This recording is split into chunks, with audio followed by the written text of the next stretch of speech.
It's the Why We Love Horror Letterboxd Challenge Watchalong show. I almost got through without pausing. God damn it. I'm John Maher. That's how it works. Fuck. Hello. How you doing, Aaron? I came up with the name of this show. It's the Why We Love Horror Watch Along Challenge show. No, it's not. Damn it. Yeah. See, it's hard. It's freaking hard. It is. It's hard. You know what? But it's up there. That's what it's called. We're talking about drug-related movies this week because we're still in my section of the challenge. Yes. Well, and as we do every week, we start with the movie that comes first in chronological order, and Aaron is a huge fan of the 70s, so he picked a movie from the 70s. So yeah, I'm a fan of the 70s. I'm also a fan of the director I went with Lucio Fulci, so Italian horror, big shocker there, big shocker, with a lizard in a woman's skin from 1971. Lucio Fulci's A Lizard, and right off the bat, this is like actually surprisingly one of the more grounded or calmer Fulci movies I've seen, at least. Right. It's more of like a psychosexual, like thriller mystery, somewhat of a giallo, I'd say. But it's definitely more along like the thriller kind of mystery elements, with some really, really crazy scenes involving dogs being operated on. And it was definitely fake dogs, but like they're being operated on because there's like a government conspiracy involving LSD and mind control, basically. And this woman is at the center of it. And Fulci like almost went to jail apparently for this movie because they thought he was using real dogs for the operations. And what is it with Italian directors just being like they're being like persecuted for movies? It's like, you really killed people. I swear I didn't. I just made a movie.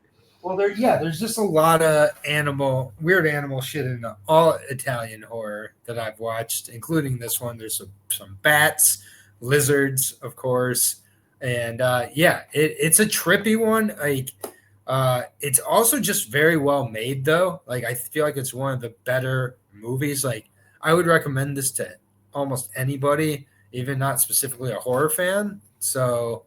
Yeah, like I'm making my way through his movies. At this point, I have a few Fulci movies left, like The Psychic and a few other ones like that. So I'm just going to make my way through the rest of them. For the most part, I have found something to like in each one of his movies, though, to be honest. They're not perfect, but this one's like a very well-made movie. All right. And then from your movie to my movie, I watched 2011's Lovely Molly from Eduardo Sanchez, part of the team that brought us the Blair Witch Project. Yes. And let me give you the poster for that. The poster looks something like this. There are drugs, I guess, related in the plot because Molly is a recovering heroin addict, and you're kind of wondering if what's happening is she relapsing, or is she really like being tormented by ghosts and demons? Basically, Molly is a newlywed, and her husband is Tim. He's Johnny Halfsack from Sons of Anarchy, who died. Yes. The guy Johnny Lewis. He plays the husband, and they move into her childhood home. But the childhood home was apparently the site of a lot of the bad type of abuse a father would do to his daughters. So she's reliving that, and then also, I guess the father must have dabbled in some kind of warlockery. Because there's demons involved. There's a scene where she's like essayed by a ghost. It's a lot. A lot happens, but it really, for a movie where so much happens, it's very like understated, I guess, which is a weird thing to say. And Eduardo Sanchez just really wanted the main actress, whose name escapes me, Constance something. He was just really into her being naked a lot in this movie. Yes. She's naked a lot in the movie. Gretchen Lodge. I'm sorry. Gretchen Lodge is the main character. And it's almost to the point where you're like, it's not really, her being naked is not driving this plot. It's just becoming like a Playboy After Dark movie, but it's too fucked up to be sexy. I'm selling this movie hard. You definitely want to watch Lovely Molly for sure. It's okay. It's from, like I said, if you're a complete list and you want to see what the people who did the Blair Witch Project were up to afterwards, this is what they're up to afterwards. All right. Well, we'll also touch on what Abby watched. Abby watched Bliss. I haven't seen Bliss. I'm pretty sure you haven't seen Bliss. Nope. I have seen Joe Begos' other movies. He did Christmas Bloody Christmas, the movie about the killer Santa robot, and he did VFW, which is amazing because like every old grizzled actor you love from the 80s is in it. Mm-hmm. So if it's along those lines, I imagine it's like a romp, like a fucked up kind of bloody romp. And I know this has like a vampire theme and drugs. I know that much about it. So Okay. Abby watched this, and I believe she enjoyed it. So there you go.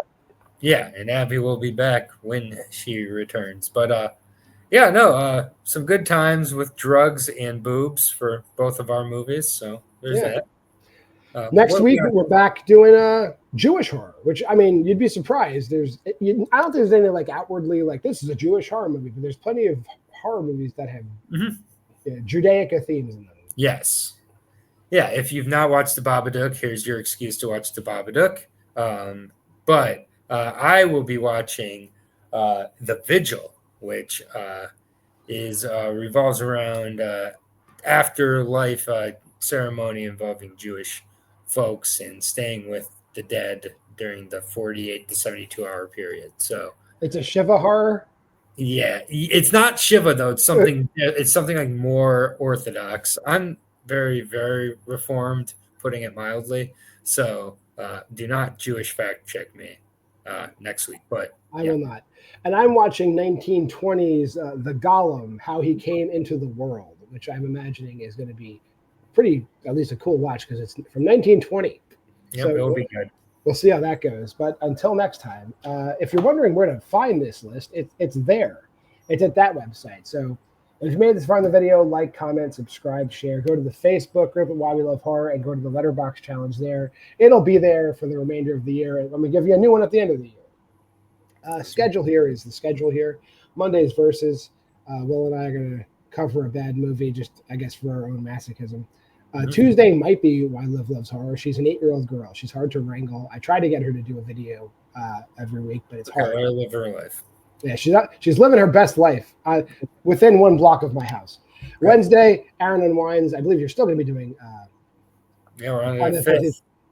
Yeah, you're doing Friday the 13th, the final chapter, I believe, by the time next week rolls around. Or you might do a movie that's adjacent. I don't know. You've been saying you do one or the other, but it's one or the other. You'll see. Thursday, you're watching it. It's the Why We Love Horror Letterboxd Challenge Watchalong show. I got it that time. And then Friday, Why We Love Horror Trivia. You get 2 episodes. This week, you're going to get 1 episode because we're doing a very long free-for-all. But next week, you'll get 2 again. Mm-hmm.